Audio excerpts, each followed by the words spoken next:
Picture this. We're going back thousands of years before skyscrapers, social media, and even printed books. Back when storytelling was an art passed down by word of mouth, when poems were recited around fires under open skies, and when writers didn't have pens or paper but the creativity to make words come alive. And here's a question for you. Who do you think was the very first poet of Asia? Who, in all the vast ancient lands of Asia, could have been the first person to express human emotions, love, longing, or maybe fear and mystery, in the form of poetry? This journey takes us all the way back to one of the world's earliest and most vibrant civilizations, ancient Mesopotamia, nestled between the Tigris and Euphrates rivers in what is now Iraq. And it is here, thousands of years ago, that we find a poet named Enheduanna, arguably the first known poet in history, and definitely the first we know of in Asia. So let's take a closer look at who she was, what she wrote, and why her work still echoes through the halls of history. Enheduanna, high priestess and poetess extraordinaire. Let's talk about Enheduanna herself. Born around 20 to 85 BCE, Enheduanna was the daughter of Sargon of Akkad, one of the most powerful rulers of ancient Mesopotamia. Sargon was a conqueror, unifying much of Mesopotamia under one rule, and his daughter Enheduanna wasn't just some quiet noblewoman in the background. Far from it, she was appointed as the high priestess of the moon god, Inanna, in the city of Ur. This position of high priestess was one of immense power, responsibility, and influence. Enheduanna had authority over religious practices, temples, and people. But beyond her high priestess duties, she had something else, a passion and talent for writing poetry that would outlast even the empire her father built. Enheduanna wrote hymns, prayers, and poems, especially dedicated to the goddess Inanna, the goddess of love, war, and power.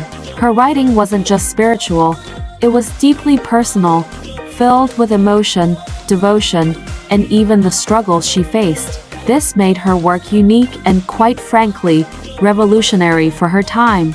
Imagine that someone in the ancient world expressing personal, relatable feelings through poetry, something that you and I could still feel connected to today. Why Enheduanna's work was revolutionary? Now, you might be wondering, why was her work such a big deal? What made it so revolutionary? For starters, Enheduanna was the first person in history to sign her name to her work. That's right, she was the first author we know of who actually took credit for her poetry. In a world where authorship was rarely acknowledged, Enheduanna's choice to claim her work was a bold statement. It was like she was saying, "Yes, these are my words, my thoughts, and my emotions." She wasn't just a poet, she was a pioneer of self-expression. In her poems, she didn't just praise the gods, she shared her own experiences, her fears, and her moments of vulnerability.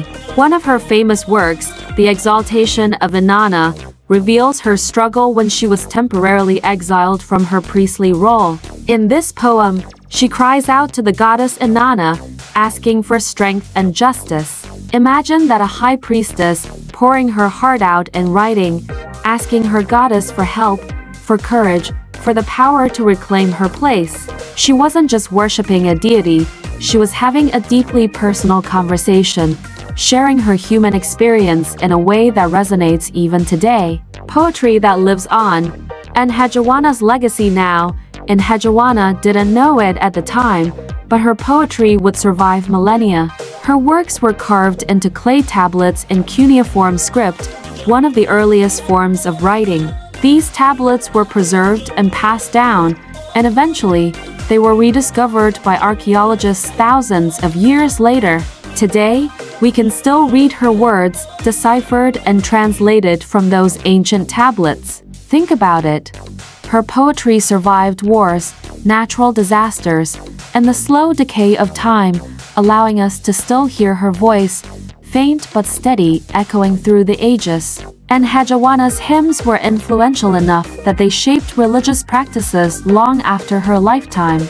They set a template for worship, prayer, and devotion that lasted through centuries. Her writing gave Inanna a personality, a voice, and a presence that lived on in Sumerian culture and influenced religious traditions that followed.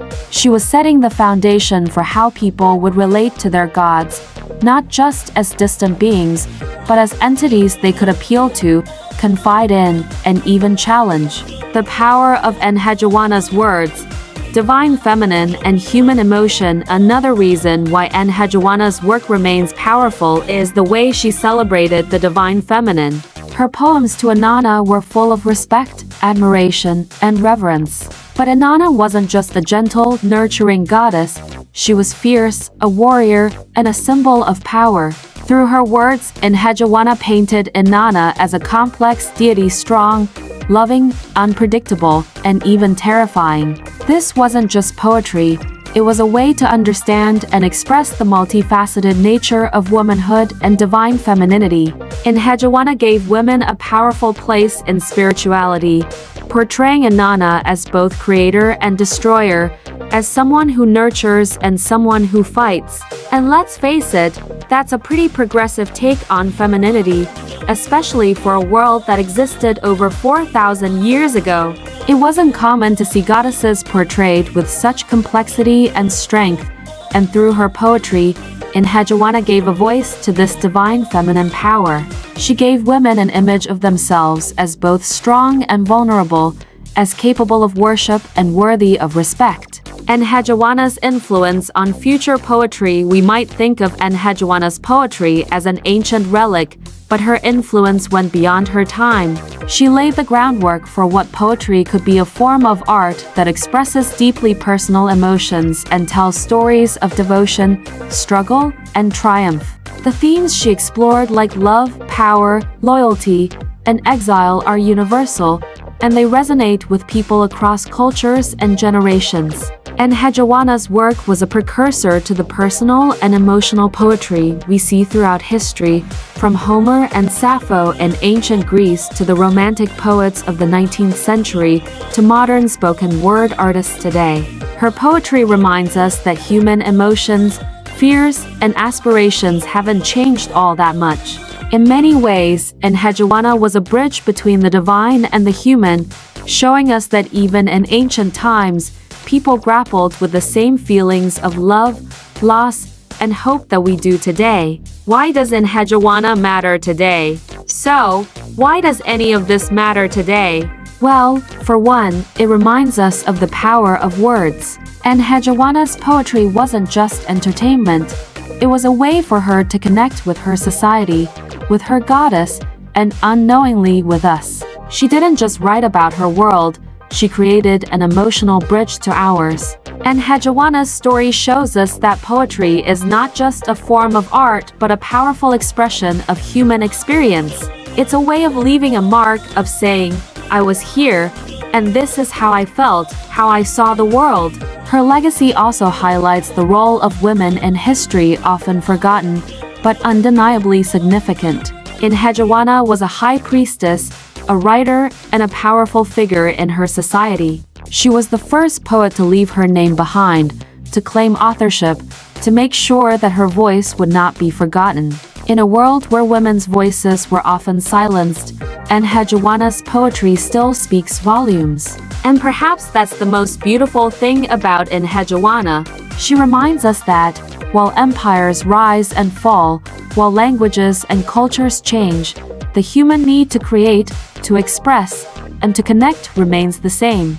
In her words, we find a kindred spirit, a woman from thousands of years ago who loved, feared, hoped, and prayed, just like we do today.